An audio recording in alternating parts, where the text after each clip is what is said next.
हरियापुर गांव के एक कोने में रघुवीर लोहार का एक छोटा सा घर था। उस दिन सुबह सवेरे रघुवीर लोहार अपने औजार लेकर काम पर निकल रहा था। कब तक ऐसा चलेगा रघु? हर रोज सुबह कुछ आस लेकर जाते हो और शाम को निराश होकर लौटते हो। क्या तुम्हें नहीं दिखता कि पूरे गांव में सबसे बुरी हालत हमारी है?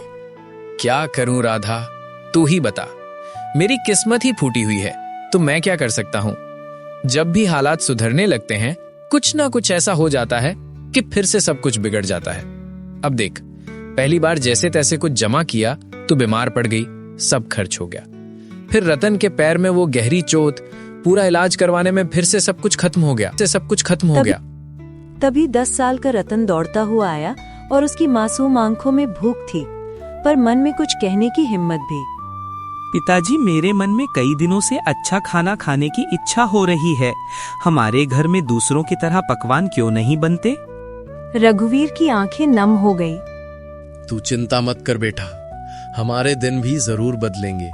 एक वक्त आएगा जब हम लोग दूसरों से भी अच्छे पकवान बनाएंगे, फिर तेरा जो दिल करेगा वो ही खाएंगे।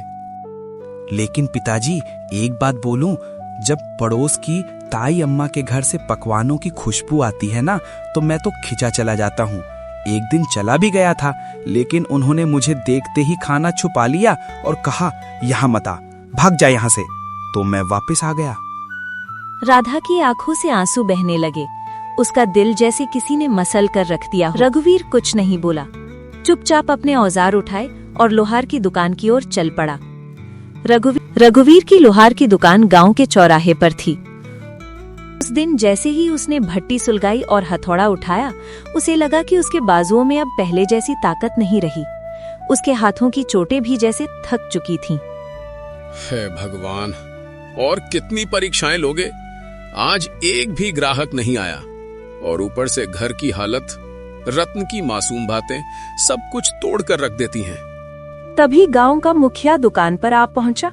उसके चेहरे पर एक औपचारिक मुस्कान थी। हाँ रघुवीर, क्या हुआ? आज तुम्हारे हाथों में पहले जैसा जोर नहीं दिख रहा। क्या बात है?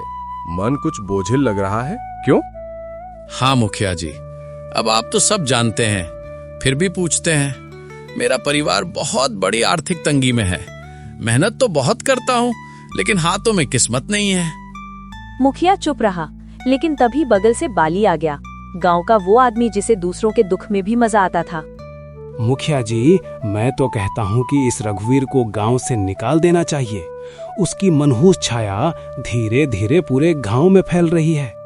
कहते हैं कुछ लोग ऐसे होते हैं जिन पर काल की छाया होती है और जो पूरे गांव को बर्बाद कर सकते हैं। मुखिया पहले चौंका, फिर हंसने लगा। बाली भी हंसने लगा। अरे बाली, तू भी ना, चल छोड़ इसे, चल यहाँ से। दोनों रघुवीर की हालत पर हंसे और चले गए। रघुवीर वहीं बैठा रहा, आंखें आसमान की ओर उठाए। हे भगवान, क्या मैंने अपनी तकदीर खुद लिखी थी? क्या मैंने किसी का बुरा किया है? कभी चोरी, कभी बेईमानी, मैंने कुछ बुरा नहीं किया। फिर मेरे ऊपर ये दुख क्यों आया है? क्यों मेरे सपनों के दिए बुझ गए? मेरी उम्मीदों के चिराग बुझ गए। धुंध में खो गया हूँ, कहीं से रास्ता नजर नहीं आता। ये तन्हाई कब खत्म होगी? उसकी हथेली से हथौड़ा नीचे गिर गया। उसका हौसला उस दिन भट्टी से पहले ही बुझ गया था।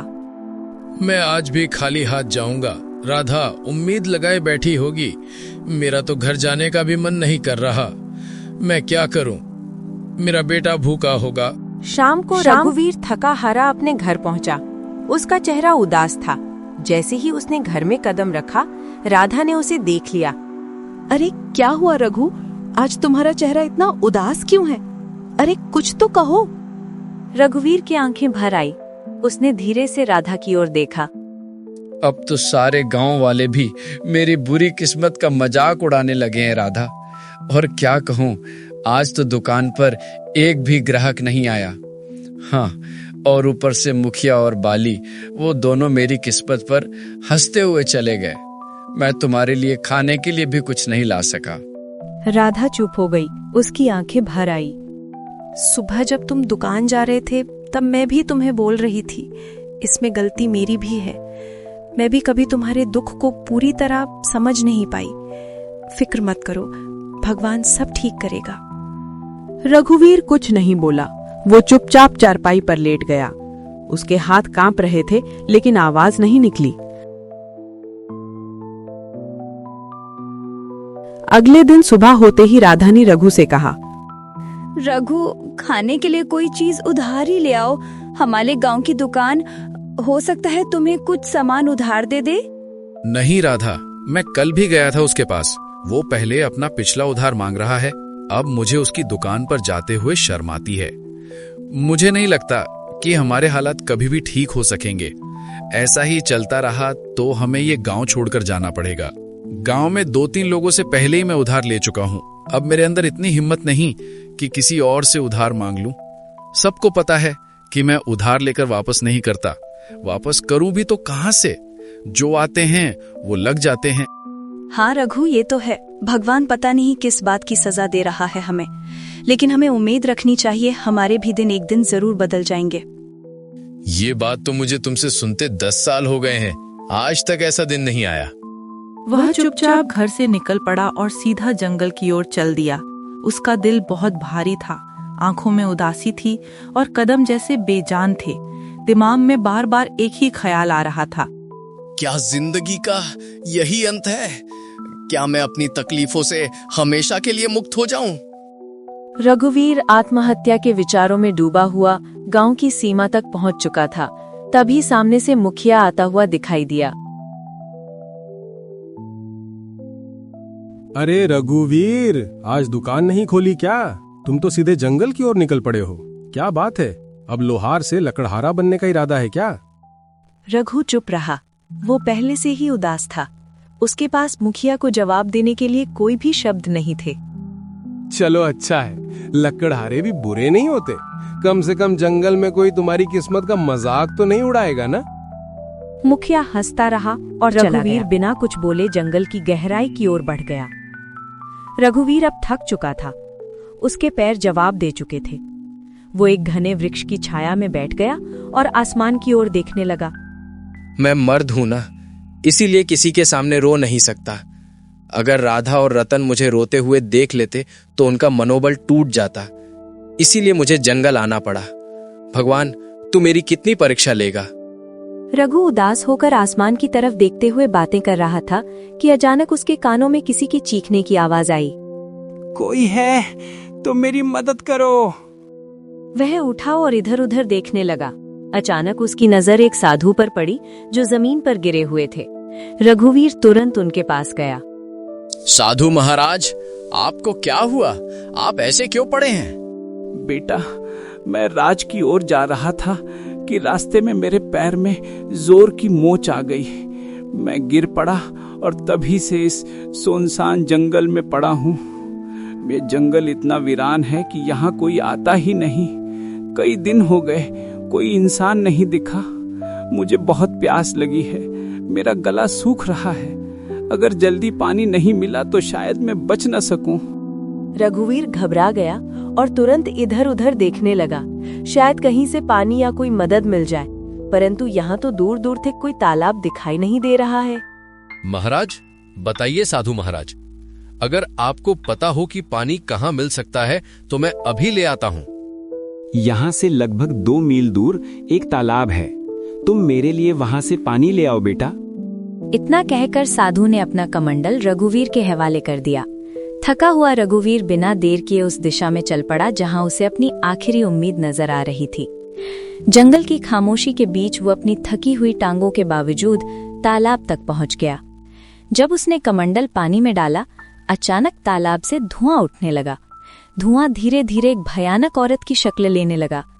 ये दृश्य देखकर रघुवीर के दिल में डर और हैरानी की लहर दौड़ गई। तेरी हिम्मत कैसे हुई उस तालाब का पानी लेने की? क्या तुझे नहीं पता कि उस तालाब से कोई जल नहीं ले सकता? देखो, मुझे सच में नहीं पता था कि ये तालाब तुम्हारा है। मुझे माफ करो, मैंने ऐसा कोई अपमान नहीं किया। मैं एक डायन हूँ। अगर तुझे ये जल चाहिए तो मेरी एक पहेली का उत्तर देना होगा। अगर उत्तर गलत दिया तो इसी तालाब में डुबोकर मैं तुझे मार दूंगी।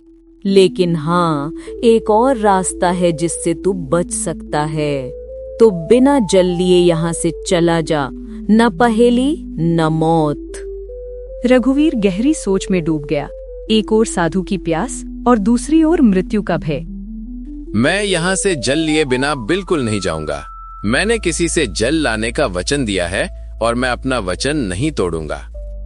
तो मेरी ये पहेली सुन। एक घर ऐसा जो हर दिशा में खुला हो, जिसके अंदर उजाला हो पर ना कोई खिड़की हो, ना कोई दरवाजा, ना कोई दीवार हो और ना ही कोई जमीन, फिर भी सब कुछ उसमें समाया हो। बता कौन है वो? रघुवीर ने कुछ क्षणों के लिए अपनी आंखें मूंद ली। उसकी सांसें तेज और बेकाबू थीं, मानो दिल के भीतर एक तूफान चल रहा हो। लेकिन उसके चेहरे पर एक अनोखा सा सुकून था, एक गहराई से भरा शांत भाव, जैसे वो अपने भीतर की रोशनी से सच्चाई को खोजने की कोशिश कर रहा हो। अंदर से बेचैनी के बावजूद उसके माथे पर एक दृढ़ संकल्प की रेखा साफ नजर आ रही थी, जो ये बता रही थी कि वो हार मानने वाला नहीं है।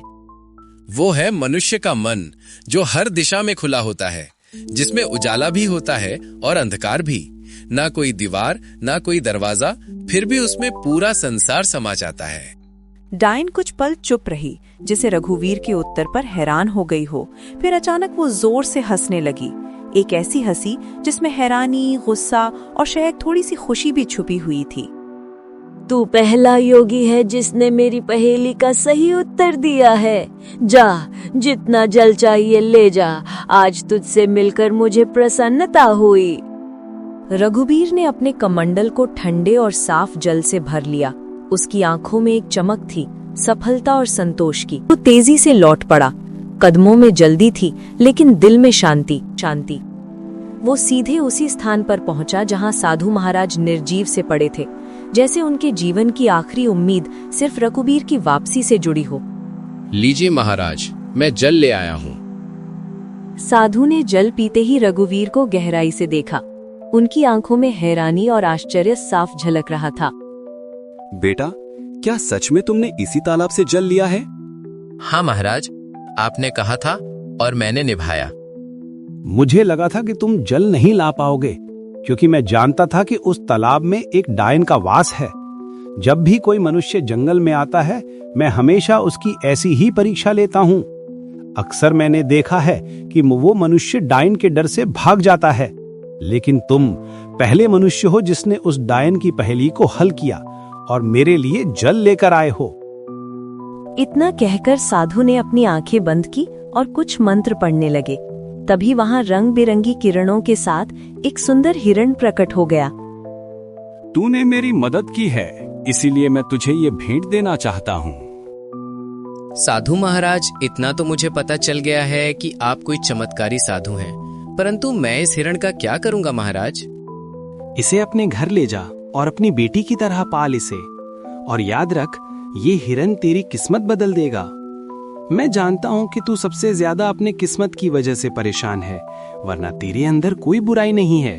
तू मेहनती लोहार है, तेरे मन में कोई लालच नहीं है और तू दूसरों की मदद करने वाला भी है। इतना कहकर साधु वहां से चले गए। रघुवीर ने उस हिरण को सावधानी से उठाया और अपने घर ले आया। हिरण की सुंदरता और चमक देखकर रघुवीर के दिल में नई उम्मीद जगी और उसने ठाना कि वो उसकी रक्षा करेगा और अपनी किस्मत बदलने की कोशिश करेगा। अरे, ये हिरण आपको कहाँ से मिला?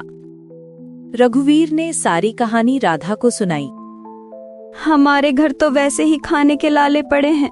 साधु महाराज को घर देना ही होता तो धन देते, इस हिरण को क्यों पकड़वाया? हाँ, अब साधु महाराज ने कुछ सोच समझकर ही दिया होगा। उन्हें भी तो हमारी इस हालत के बारे में अच्छी तरह पता था। तभी वहां रतन आ गया। पिताजी, ये हिरण वाकई बहुत अच्छा है। मेरे साथ तो अब गांव का कोई भी बच्चा नहीं खेलता, क्योंकि हम गरीब हैं ना। लेकिन अब मैं इस हिरण के साथ खेलूंगा। इतना कहकर रतन हिरण को लेकर घर से बाहर चला गया और खेलने लगा। हिरण इतना सुंदर था कि जिस किसी की भी नजर उस पर पड़ती, उसका मन मोह जाता। अगले दिन जब रघुवीर अपने दुकान पर जाने की तैयारी कर रहा था, तभी गांव का जमींदार उसके घर आ पहुंचा। आप तो जमींदार हैं, मेरे घर पर क्या करने आए हैं? इससे पहले तो आप कभी नहीं आए। भला मुझ जैसे गरीब के घर में आपका क्या काम है?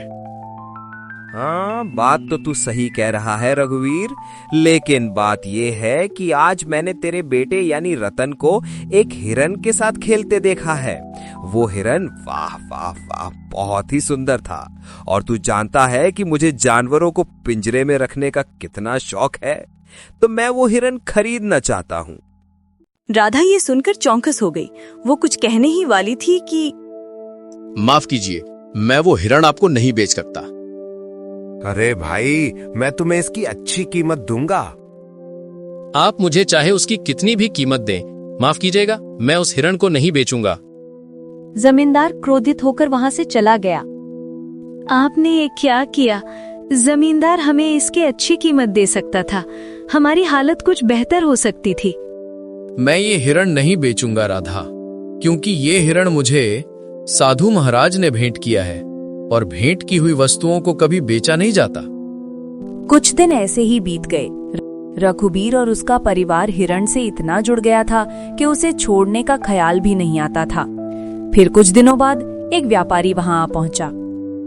अरे भाई, मुझे तुम्हारा ये हिरण बहुत पसंद आया है। मैं तुम्हें इसकी मांगी हुई कीमत दूंगा। ये हिरण मुझे बेच दो। तुम चाहे मुझे कितना भी धन क्यों न दो, मैं इसे नहीं बेचूंगा। अरे तुम गरीब के गरीब ही रहोगे। तुम सामान्य लुहार हो, समझते ही नहीं कुछ। व्यापारी वहां से चला गया। जब से ये हिरन आया है, तब से हमारा खर्चा और बढ़ गया है। पहले जमींदार को लौटा दिया और अब व्यापारी को भी मना कर दिया। क्यों नहीं बेचा इसे? राधा, न जाने क्यों मुझे इस हिरण से अब एक खास लगाव हो गया है। और वैसे भी साधु महाराज ने कहा था कि इसे अपनी बेटी की तरह पालना। अब ये मेरी बेटी जैसा है, और भला कोई अपनी बेटी को मांगी हुई कीमत पर बेचता है क्या? खुद सोचो ना। राधा ये सुनकर चुप हो गई और नम आंखों से मुस्कुराने लगी। धीरे धीरे वो हिरन उनके परिवार का हिस्सा बन गया। वहीं किशोर नगर के राजमहल में उदासी छाई हुई थी। राजा विक्रम अपनी 20 वर्षीय पुत्री चंद्रलेखा को देख रहे थे, जो बेहोशी की स्थिति में थी। उनके बगल में राजगुरु थे। राजगुरु, क्या मेरी पुत्री ठीक हो पाएगी? मैंने राज्य के बड़े बड़े वैद्यों को दिखाया, लेकिन कोई फायदा नहीं हुआ। महाराज, आपकी पुत्री को एक विचित्र बीमारी है। इसका इलाज संभव है, लेकिन वो अत्यंत दुर्लभ है। ध्यान से सुनिए। एक मायावी हिरण का आंसू और एक गरीब मनुष्य का आंसू जब ये दोनों एक साथ मिलेंगे तो वे एक दिव्य पुष्प में बदल जाएंगे। उस पुष्प को राजकुमारी के शरीर पर स्पर्श कराना होगा, तभी वे स्वस्थ हो पाएंगी। तो फिर बताइए, वो मायावी हिरण कहाँ मिलेगा? मैं उसे किसी भी कीमत पर ढूंढ लाऊंगा। और गरीब की बात तो कीजिए ही मत। हमारे राज्य में गरीबों की कोई कमी नहीं है। आपने पूरी बात सुनी नहीं महाराज। अगर किसी गरीब को जबरदस्ती रुलाया गया तो वो आंसू व्यर्थ होगा। दोनों को अपने आप दिल से रोना होगा, तभी वो पुष्प प्रकट होगा। तो फिर क्या तुम्हें पता है राजगुरु कि वो हिरण इस समय किसके पास है? हाँ महाराज, मैंने साधना के दौरान ये देखा है। वो मायावी हिरण हरियापुर गांव के एक लोहार के पास है। राजा विक्रम अपने मंत्री जगन्नाथ और 2 सिपाहियों के साथ हरियापुर की ओर रवाना हुए। कुछ ही देर में वे हरियापुर पहुंचे। वहां गांव का मुखिया दौड़ता हुआ आया। हमारे तो भाग्य ही खुल गए, राजा विक्रम पधारे हैं। मुझे तुम्हारी बातें सुनने में कोई दिलचस्पी नहीं है। बस इतना बताओ, क्या इस गांव में कोई लोहार रहता है जिसके पास एक हिरण है? हाँ महाराज, रघुवीर लोहार है। पूरे गांव को पता है कि उसके पास एक हिरण है, और वो हिरण किसी को देता भी नहीं है, क्योंकि वो अत्यंत सुंदर है। मुखिया राजा विक्रम को लेकर रघुवीर के घर की ओर चल पड़ा। मंत्री, 2 सिपाही और स्वयं राजा को देखकर रघुवीर चौंक गया। क्या तुम्हारे पास कोई हिरण है? और क्या वो मायावी भी है? प्रणाम महाराज, प्रणाम। हाँ महाराज, मेरे पास एक हिरण है, लेकिन मुझे नहीं पता कि वो मायावी है या साधारण। मेरे लिए तो वो मेरे बेटे जैसा है। वो हिरण तुम्हें कहाँ से मिला? एक साधु महाराज ने मुझे ये हिरण भेंट किया था महाराज। समझ गया, उस साधु ने तुम्हें एक मायावी हिरण दिया है। चलो, मैं उसे खरीदना चाहता हूँ। क्षमा कीजिए महाराज, मैं इसे बेचना नहीं चाहता और बेच भी नहीं सकता। महाराज, यह इतना ही मूर्ख है कि जमींदार ने भी इसे खरीदने की कोशिश की, मगर उसने नहीं बेचा। हमारे गांव का सबसे बड़ा व्यापारी महंगी कीमत देने आया, लेकिन फिर भी वह नहीं बिका, और अब उसने आपको भी मना कर दिया है। उसकी हिम्मत तो देखिए। देखो लोहार, मुझे उस हिरण की बहुत जरूरत है। मैं तुम्हें उसकी महंगी कीमत दूंगा, समझ रहे हो ना? महाराज, मैं नहीं दूंगा, क्षमा कीजिए। मैं तुम्हें आधा राज सूख दूंगा, बस मुझे वो हिरण दे दो।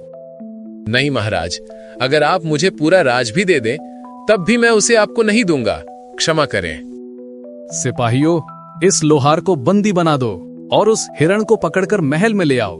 चलो। सिपाहियों ने रघुवीर और हिरण दोनों को पकड़कर महाराज के सामने पेश किया। कैसा लग रहा है अब मूर्ख? मैं तुम्हें आधा राज्य देने को तैयार था और तुमने इनकार कर दिया। अब मैं तुम्हें उस हिरण को बिल्कुल नहीं दूंगा। आखिरी बार देख ले इसे, मूर्ख कहीं के। महाराज, मैं जानता हूं कि आप जो निर्णय लेते हैं उस पर अडिग रहते हैं। बस आपसे मेरी एक विनती है, मैं अपने इस हिरण को एक बार गले लगाना चाहता हूं। मैंने इसे अपने बेटे जैसा चाहा है। जा, तुम्हें इतनी मोहब्बत है तो जा, गले लगा ले इसे। रघुवीर ने दौड़कर उस हिरण को गले लगा लिया। दोनों की आंखों से आंसू बहने लगे और जैसे ही वे आंसू धरती पर गिरे, वहां एक नीला फूल खिल गया। महाराज, यही वो फूल है जो आपकी पुत्री को ठीक कर सकता है। राजा विक्रम दौड़कर फूल लेकर अपनी पुत्री के कमरे में गए। फूल जैसे ही पुत्री के शरीर को छुआ, वो होश में आ गई। राजा विक्रम खुशी से राज दरबार वापस आ गए। मुझे माफ कर दो रघुवीर, मैंने अपनी पुत्री के प्यार में अंधा होकर तुम्हारे साथ अन्याय किया। तुम्हारे आंसू सच्चे थे। अब मैं समझ गया कि तुम कितना सत्य बोल रहे थे। तभी वहां साधु महाराज प्रकट हो गए। महाराज, ये गरीब लोहार किस्मत का मारा है। उस हिरण को मैंने ही उसे भेंट किया था और मैंने कहा था कि ये उसकी किस्मत बदलेगा। मैं जानता था कि आपकी पुत्री का इलाज उसी मायावी हिरण से होगा, लेकिन वो तभी संभव था जब हिरण पालने वाले की आंखों से सच्चे आंसू निकले, और सच्चे आंसू केवल सच्चे इंसान के निकलते हैं। साधु ने रघुवीर को देखकर कहा, रघुवीर, तुम्हारा काम पूरा हुआ और जैसा कि मैंने कहा था, ये हिरण तुम्हारी किस्मत बदलेगा। अब समय आ गया है। रघुवीर, हम तुम्हें बहुत सा सोना देते हैं। तुम्हारी वजह से हमारी पुत्री ठीक हो गई है। हम तुम्हारा ये एहसान कभी नहीं भूलेंगे। महाराज, आपकी मेहरबानी है, लेकिन कृपया करके मुझे ये ना दें। नहीं नहीं रघुवीर, ये भेंट है और भेंट को कभी ठुकराते नहीं। आज से तुम मेरे राजमहल में मेरे सलाहकार बनकर रहोगे और मेरे खजाने की रक्षा का काम तुम्हारे कंधों पर होगा। तुम सच्चे इंसान हो, और हाँ, जिस गांव में तुम रहते हो, आज से तुम उस गांव के जमींदार हो। वो पूरा गांव अब तुम्हारा होगा। रघुवीर पूरी दौलत लेकर अपने घर वापसी की राह पर निकला, जो उसकी मेहनत, ईमानदारी और सच्चाई का अनमोल इनाम था। इस तरह एक सामान्य लोहार अपनी मेहनत और प्यार की वजह से अपनी किस्मत बदलने में कामयाब हो गया। उसका जीवन अब पहले से कहीं ज्यादा खुशहाल और सफल था, और वो अपने गांव के लिए एक मिसाल बन गया।